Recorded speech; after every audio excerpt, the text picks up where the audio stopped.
지금은 예전보다 조금 이제 그 인기가 없는 것 같아 보이긴 한데요. 한때 특정 요리사의 레시피가 굉장한 열풍을 이끌었던 적이 있습니다.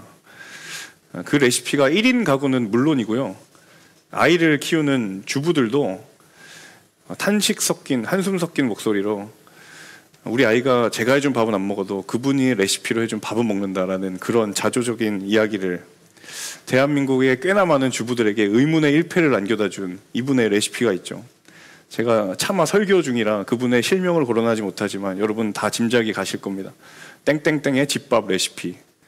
한 번쯤 만들어 보셨을 수도 있을 것 같은데요. 제가 그 레시피를 보면서 문득 그런 질문이 제 안에 들었습니다. 왜 이 레시피가 선풍적인 인기를 끌었을까 하는 것이에요. 그 레시피를 가만히 보면요, 그 안에 있는 재료가 사실 특별하진 않습니다. 거기에 있는 재료나 여러분 어머님이 준비해 주시는 그 재료나 똑같은 재료이고요, 그 식재료들을 보면 그렇게 특별할 것이 없어요. 우리도 다 가게 가면 쉽게 구할 수 있는 재료들이죠. 혹자는 이런 얘기를 합니다. 이분의 레시피는 양념이 핵심이다 라도 이야기를 하는데요, 사실 이 양념도 우리가 다 아는 재료로 구성되어 있습니다. 그런데 맛은 다르다라는 거죠. 똑같은 재료를 활용하지만 누구에게나 인기 있는, 대중이 선호하는 맛을 만들어내는 것이에요. 그 맛의 차이를 만들어내는 비결이 바로 여기에 있지 않을까. 똑같은 재료를 가지고 대중이 선호하는 맛을 만드는 거죠. 평범한 재료를 가지고 비범한 맛을 만든다, 저는 이렇게 한번 정의를 해봤습니다. 제가 이 레시피를 보면서 저는 영락없이 목사구나라는 생각이 들었어요. 하나님께서 우리의 삶이라고 하는 어떤 요리의 재료를 가지고 요리를 만들어 가실 때, 하나님께서 우리의 삶에 하나님의 일들을 이루어가는 방식과 하나님께서 우리의 삶에 하나님의 역사를 만들어가는 방법, 어쩌면 믿음이라고 하는 음식의 맛을 내는 하나님의 방법이 따로 있지 않을까. 왜 우리는 우리의 주어진 믿음을, 하나님이 우리의 믿음을 이루어 가시는 것처럼 우리 스스로의 힘으로는 만들지 못하는 것일까? 왜 하나님의 도움이 필요한 것일까? 라고 생각할 때마다 하나님께서 만들어 가시는 우리만의 특별한 그 요리의 방법이 우리에게 주어져 있다라는 생각을 해보게 됩니다. 마치 이분의 황금 레시피처럼 우리의 삶에도 하나님께서 가지고 계신 그 절묘한 우리의 삶을 향한 하나님의 레시피가 있다라고 한다면 너무도 절묘하게 닮아 있지 않은가. 평범했던 것들을 가지고 하나님의 놀라운 일들을 이루어 가시는, 어린아이의 손에 쥔 보리떡 5개와 물고기 2마리로 하나님의 일을 이루어 가시고, 보잘것없고 미천한 과부의 손에 쥐어있는 2랩돈이 예수님의 언어에 칭송받을 만한 언어가 되고, 누구도 주목하지 않는 그 한 사람의 작은 순종으로 하나님의 일들이 이루어져 가는, 하나같이 다 성경에 평범하고 심지어 하찮아 보이기까지 하는, 그렇지만 하나님은 그것을 통해 우리가 할 수 없는 은혜 역사들을 이루어 가신다라는 사실입니다. 자, 계속해서 우리가 고린도 후서 속에 바울의 이야기를 살펴보고 있습니다. 자, 고린도 후서에서 바울이 무엇보다 간절하게 원했던 것은 다름 아닌 고린도 교회와 화해하는 것이었어요. 고린도 교회가 바울과 화해를 하고, 더 나아가 이 교인들이 하나님과도 화해하는 것이 바울이 가지고 있는 가장 간절한 기도의 제목이었습니다. 바로 그 일이 오늘 함께 읽은 고린도후서 7장에서 그 일이 일어납니다. 자, 그런데 하나님께서 그 일을 이루어 가시는 과정이 참 예사롭지가 않습니다. 평범하지가 않아요. 마치 평범한 식재료를 가지고 누구도 예상하지 못했던 맛있는 음식을 만들어내는 그런 황금 레시피처럼, 하나님은 사람이 예상하지 못했던, 심지어 바울 자신도 예상하지 못했던 방법과 하나님의 방식대로 바울의 마음의 소원을 이루어가고 계시는 모습을 보게 됩니다.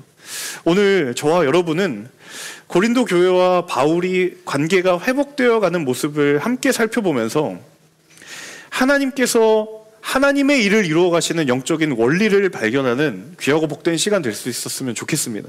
그리고 더 나아가서 하나님이 저와 여러분의 삶 가운데 하나님의 역사를 이루어 가시는 하나님의 방법을 발견하는 귀한 시간이 되기를 소망합니다. 저와 여러분을 위한 하나님의 이 영적인 레시피를 발견하는 귀한 은혜의 시간이 될 수 있기를 주님의 이름으로 축복합니다. 먼저 8절과 9절의 말씀을 함께 읽어보도록 하겠습니다. 8절과 9절 함께 읽습니다. 내가 편지로 인해 여러분을 근심하게 했다 할지라도 지금은 후회하지 않습니다. 내 편지가 여러분을 잠시 상심하게 했다는 것을 내가 알고 후회하기는 했으나 지금은 내가 기뻐하고 있습니다. 왜냐하면 여러분을 근심하게 했기 때문이 아니라 여러분이 그 근심으로 회개하게 됐기 때문입니다. 여러분은 하나님의 뜻대로 근심한 것이므로 결국 여러분은 아무것도 손해를 본 것이 없습니다.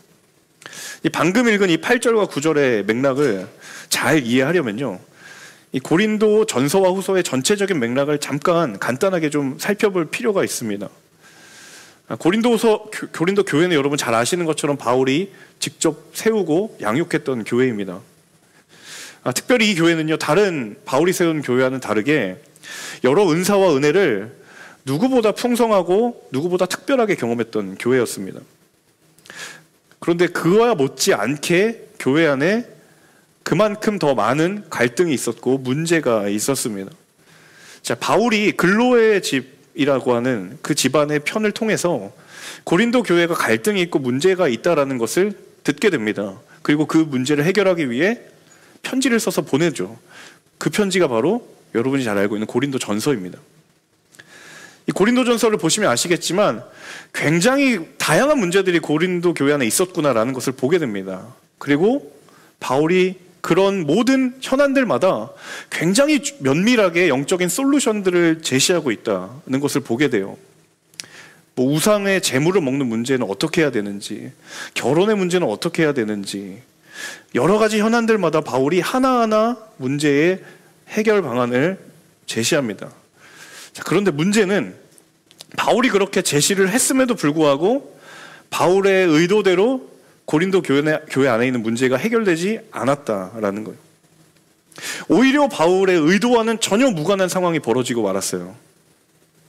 잘 알고 계신 것처럼 바울의 그 진심을 깨닫지 못하고 오히려 바울이 거부당하는 상황이 생기게 된 거죠.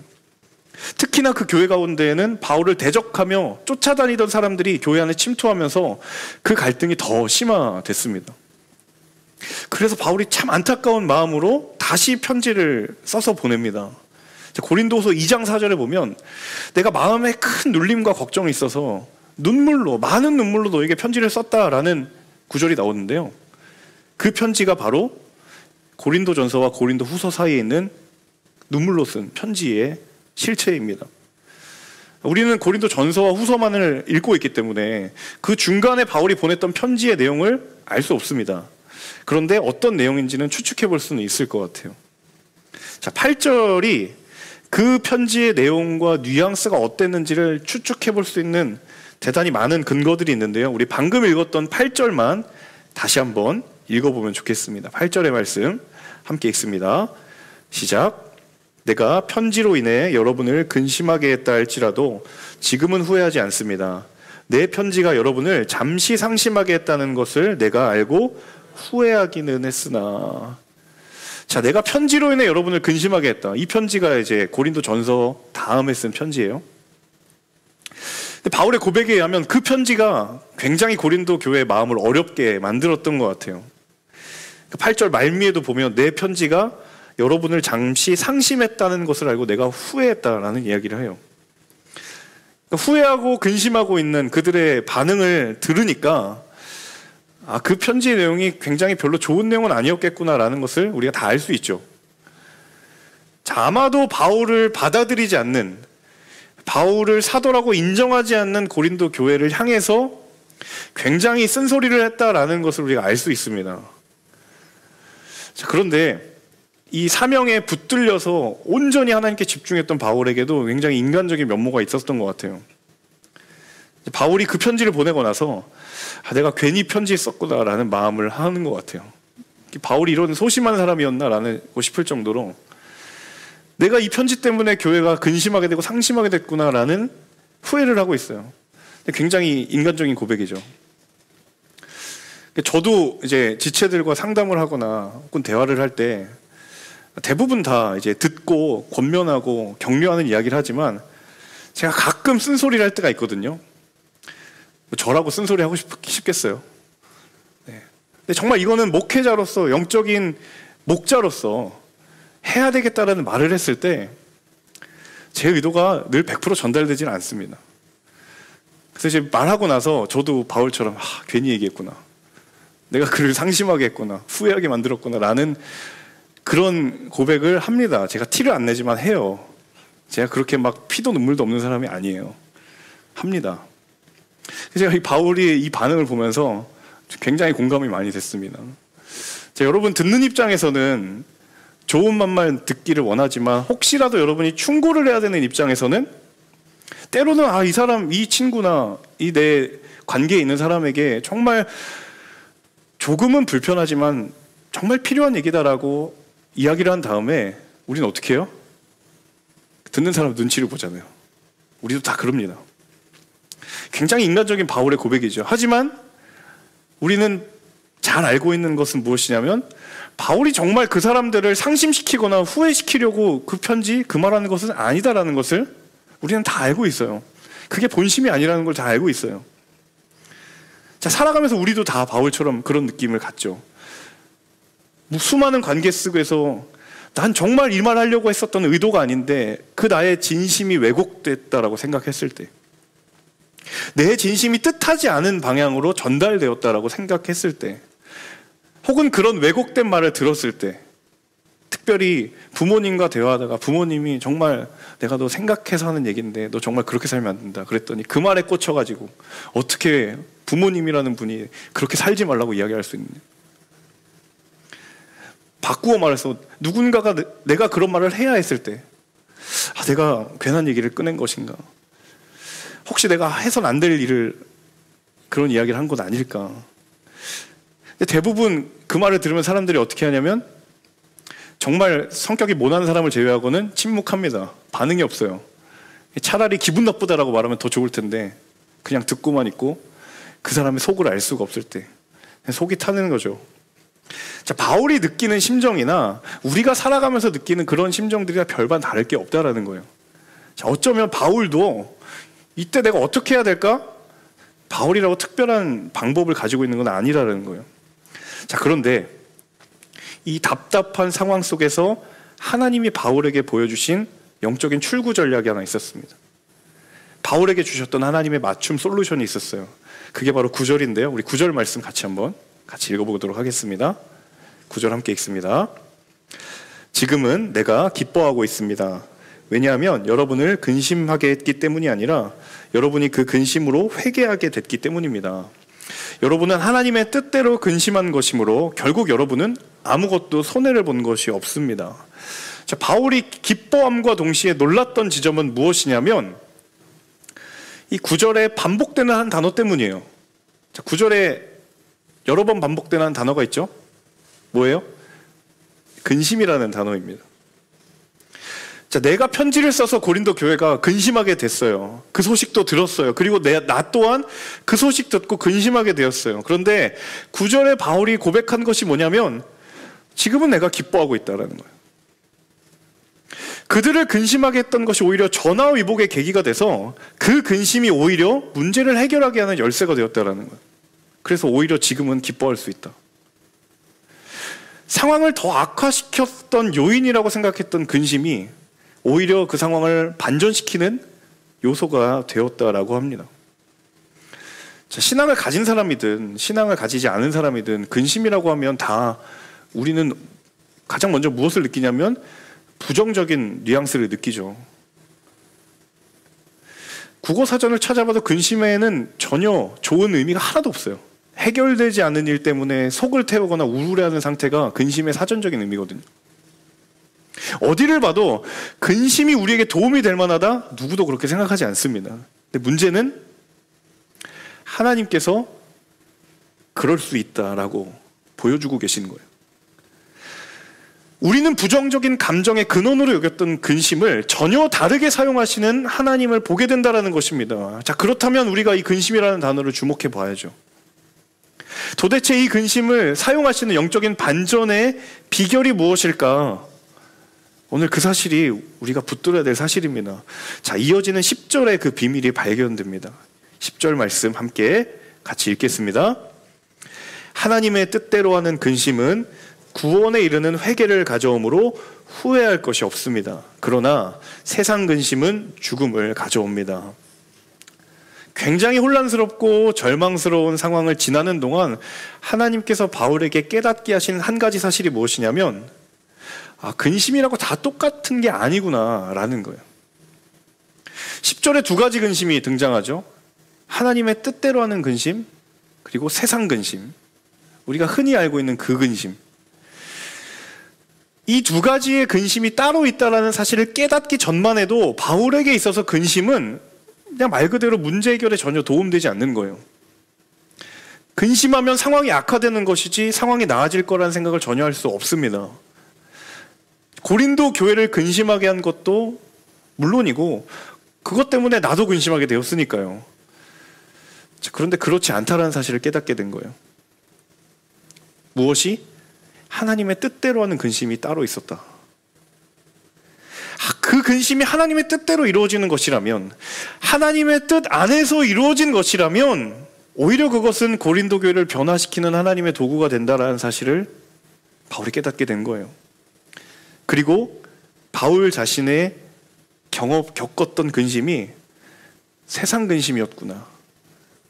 그것을 하나님 뜻대로 하는 근심으로 바꾸셨구나라는 것을 깨닫게 됩니다. 여러분, 평안이라고 하는 것이 근심이 없는 상태라고 생각을 하는 경우가 대부분이죠. 일반적입니다. 근데 바울에게 하나님 말씀하신 건, 진짜 평안한 건 근심이 없는 상태만을 가리키는 것이 아니구나. 때로는 근심 어린 상황이어도 그것이 세상 근심이 아니라 하나님의 뜻 안에 있는 근심이라면 오히려 그때는 하나님의 은혜를 경험하는 통로가 되는구나. 바울이 영적인 비밀을 깨닫게 된 것입니다. 사랑하는 여러분, 근심이 문제가 아니라 그것이 누구의 손에 붙들려 있느냐가 문제였던 것이에요. 근심이 문제였던 것이 아니라, 근심이 문제 해결의 관건이었던 것이 아니라 그것이 누구에게 붙들려 있었는가, 누구의 손에 쥐어져 있었는가가 문제였던 거예요. 일상의 많은 상황들 속에서 우리는 이런 물음에서 벗어나지 못합니다. 근심이냐 평안이냐. 우리는 그렇게 생각합니다. 근심을 벗어나야 평안에 이를 수 있고, 평안을 유지하려면 근심하지 않아야 된다고 생각을 합니다. 그런데 하나님은 바울을 통해서 우리의 그 질문이 바뀌어야 된다고 말하는 거예요. 어떤 질문이냐면, 누구 손에 붙들린 근심인가? 무엇의 손에 붙들려 있는 평안인가? 구약시대의 왕들의 시대를 여러분 쭉 살펴보시면 이것이 얼마나 극명하게 드러나는지 알 수 있어요. 눈에 보이는 평안이 있었던 시대가 많이 있습니다. 특별히 아합이라고 하는, 우리가 악하다라고 알려져 있는 아합이라고 하는 그 왕의 시대는 철저하게 평안한 시대였어요. 일반적인 고대 역사의 관점에서 이 왕의 시대는 번성하던 시대였고 평안한 시대였어요. 그런데 하나님의 관점에서 그 시대는 근심스러운 시대였어요. 눈에 보이는 평안이 아니라 영적인 근심이 가득했던 시대였어요. 나라의 위기가 찾아왔습니다. 이스라엘을 둘러싸고 있는 수많은 나라들이 이스라엘을 공격하려고 동맹을 맺고 연합을 합니다. 이스라엘 백성들도 두려운 나머지 그 상황을 타개하기 위해서 근심의 한가운데 평안을 찾아 나갔는데, 그 평안의 길이 어디였냐면 이사야서 이야기하죠. 도움을 구하러 애굽에 가는 자 화가 있을지어다. 사람들은 우리가 이집트에 가서 병력을 지원받고 우리가 그들과 동맹을 맺으면 평안을 얻을 수 있을 것이라고 생각했지만, 그것은 하나님의 뜻에 없었던 평안이었던, 하나님의 뜻 아래서 근심했다면 그 근심이 오히려 평안이었다는 사실입니다. 하나님께서 우리에게 지금 말씀을 통하여 우리에게 그 질문을 던지고 계십니다. 나는 근심이 없는 것을 평안이라고 생각하지 않는가? 내 삶이 하나님 손에 붙들려 있는 것을 과연 평안이라고 믿고 있고 그렇게 고백하고 있는가? 사랑하는 여러분, 영적인 출처를 점검하시는 귀한 은혜의 도전이 있기를 소망합니다. 우리 안에 수많은 감정과 상황들이 우리에게 닥칠 때마다, 우리가 그것을 마주할 때마다 그것의 영적인 출처가 어디인지, 평안한 듯해 보이는 상황 가운데에 그 출처가 하나님이 아니라면 그것을 면밀하게 분별할 수 있는 우리에게 지혜가 있기를, 근심스러워 보이는 상황에서도 그것이 하나님의 뜻대로 하는 근심이었다라는 것을 믿음으로 보게 된다면 그 가운데서 평안을 발견할 수 있는, 여러분 무엇을 선택하시겠습니까? 하나님과 무관한 평안을 선택하시겠습니까? 하나님 안에 있지만, 근심하지만 하나님 안에 있는 것을 선택하시겠습니까?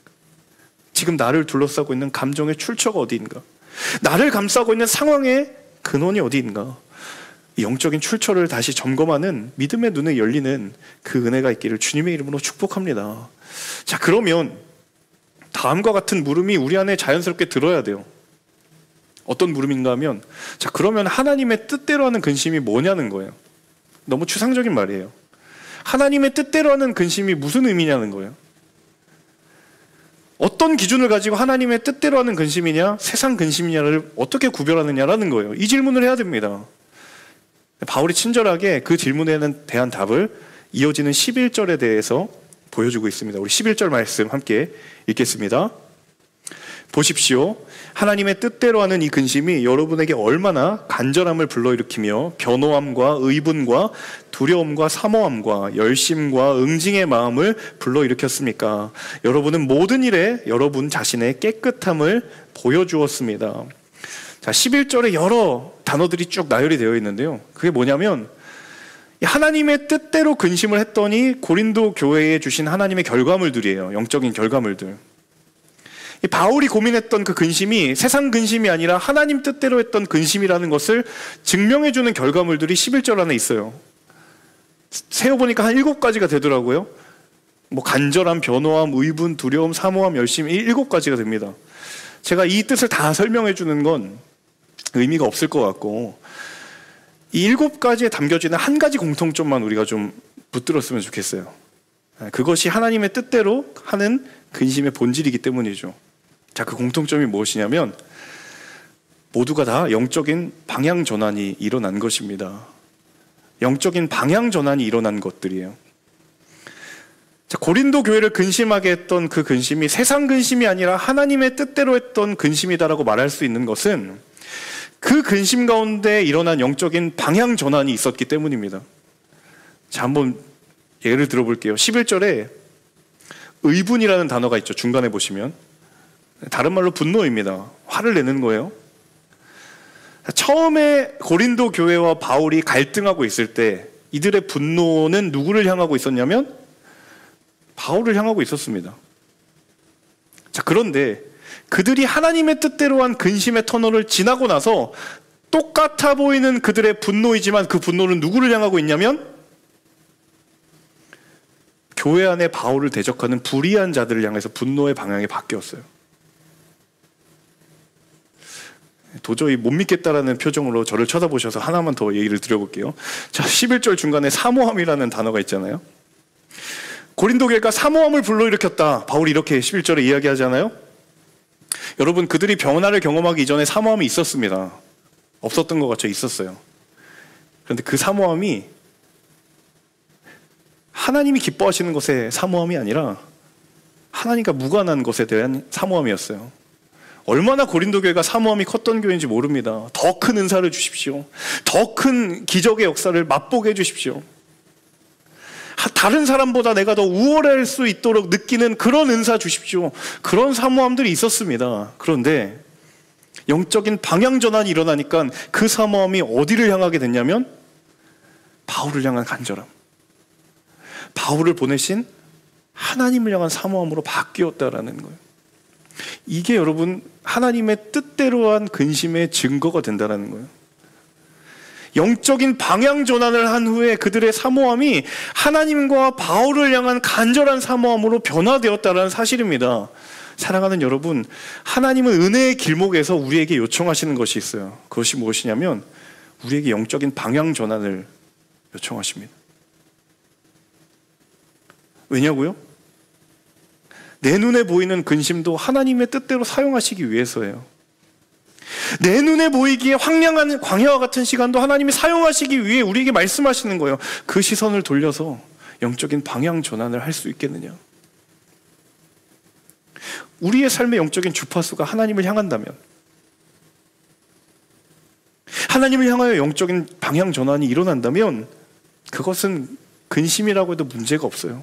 왜냐하면 그 근심은 하나님의 뜻대로 하는 근심으로 하나님이 사용하실 것이기 때문입니다. 하나님께서 내 삶의 영적인 방향 전환을 이루어 가신다면 비록 그것이 광야일지라도 그곳은 주 예수와 동행하니 그 어디나 하늘나라와 같은 고백이 되는 장소가 되는 거예요. 여러분, 창세기 마지막 페이지를 장식했던 요셉을 잘 아실 것입니다.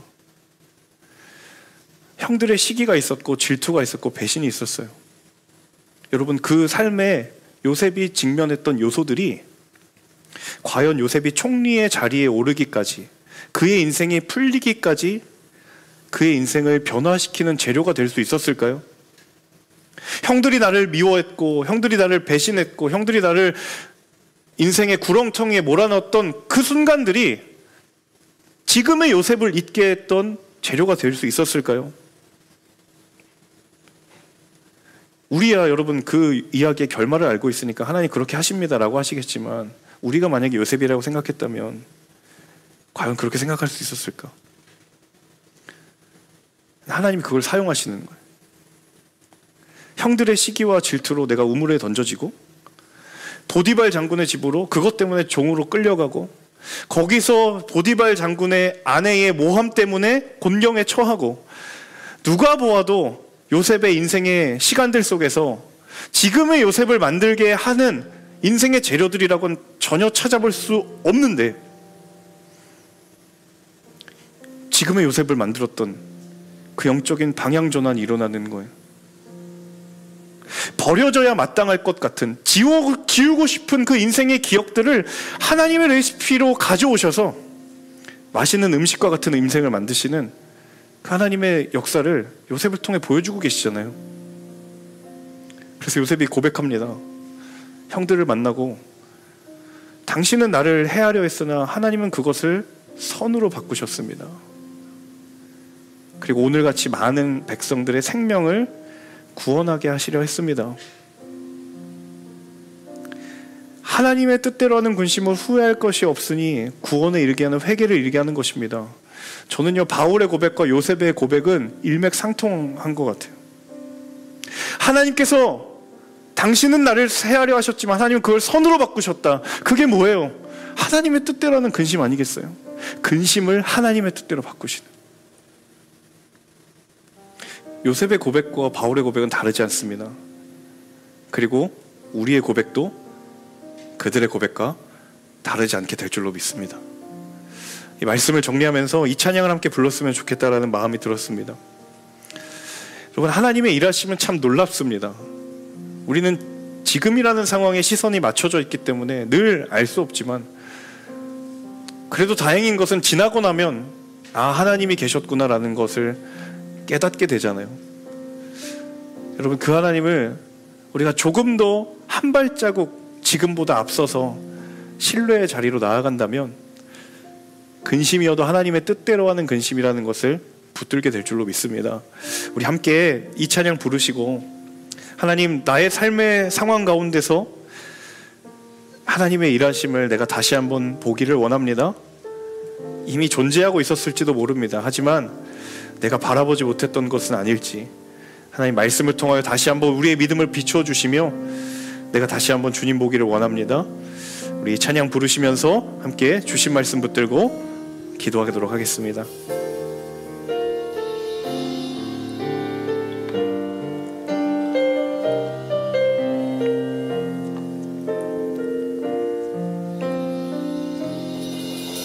날이 저물어 갈 때, 빈들에서 걸을 때, 그때가 하나님의 때,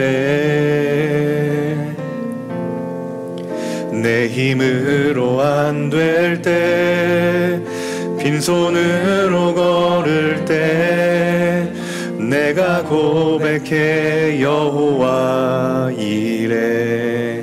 날이 저물어 갈 때, 날이 저물어 갈 때, 빈들에서 걸을 때, 그때가 하나님의 때,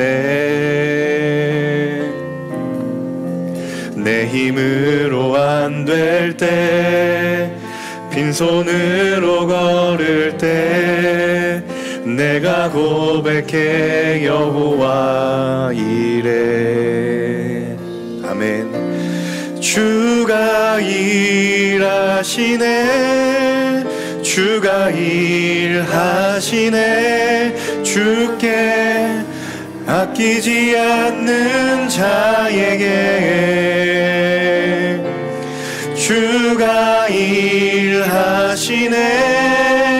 주가 일하시네, 신뢰하며 걷는 자에게. 우리 그 고백을 전심으로 드리기를 원하는 분, 그 자리에 일어나셔서 함께 찬양하며 나아가겠습니다.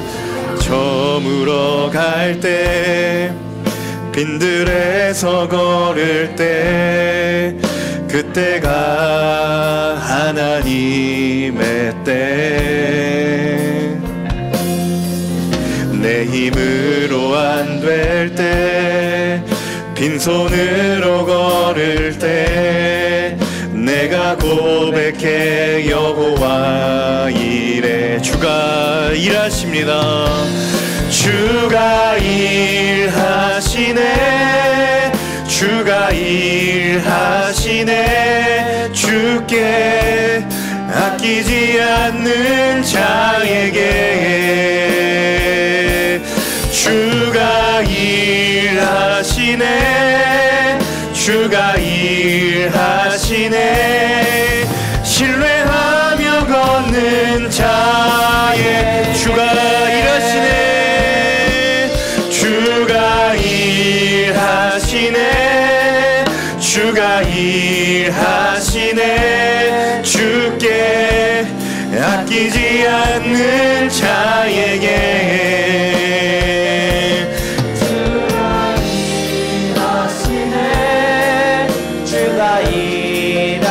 신뢰하며 걷는 자에게, 걷는 자에게. 주가 일하시네, 주가 일하시네, 주께 아끼지 않는 자에게. 아멘. 주가 일하시네, 주가 일하시네, 주를 신뢰하며 걷는 자에게 하나님 일하시게 될 줄로 믿습니다.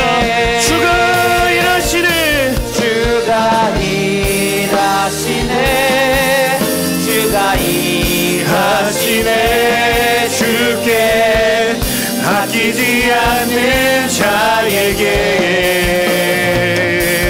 주가 일하시네, 주가 일하시네, 신뢰하며 걷는, 주님을 신뢰하는 마음으로 우리 오른손을 들고 찬양합니다. 주가 일하시네, 주가 일하시네, 주께 아끼지 않는 자에게. 할렐루야. 주가 일하시네, 하나님 우리의 삶을 통하신 그 주님을 신뢰하며 나아갑니다. 하나님 우리가 주님을 신뢰합니다. 주가 일하시네, 주가 일하시네, 주가 일하시네, 주께 아끼지 않는 자에게. 주가 일하시네, 주가 일하시네,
여러분, 왜 하나님께서 애굽을 향하여 도움을 구하러 애굽에 향하러 내어가는 자 화가 있으리라고 말씀하셨을까요? 정말 화가 있을 것이고 정말 화를 내시려고 하시는 것일까? 여러분, 하나님께서 말씀하시는 그 본연의 의도를 보아야 합니다. 하나님은 그 말씀을 하시려는 것이 아니라 내 길을 여호와께 맡기라, 그를 의지하면 저가 이루시고, 사람의 마음에 수많은 계획과 길이 있어도 그 모든 계획이 하나님께서 나는 것을 하나님 알게 하시려고, 여러분, 이 시간 하나님 앞에 우리의 마음을 들이며 기도하며 나아갈 때, 하나님, 우리의 삶 가운데 영적인 방향 전환이 있게 하여 주시옵소서. 하나님께서 하실 수만 있다면 근심이라도 하나님의 뜻대로 그 근심을 사용하셔서 진정한 온전한 평안을 우리 가운데 허락하게 되실 줄로 믿습니다.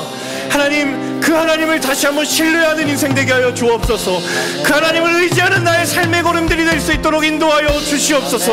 여러분, 이 고백으로 평생의 나의 고백으로 삼기를 원하시는 분은, 우리 그렇게 고백하시고 그렇게 기도하기를 원하시는 분은, 우리 주님을 향하여 두 손을 들고 함께 간절한 마음으로 기도하며 나아가도록 하겠습니다. 함께 기도합니다.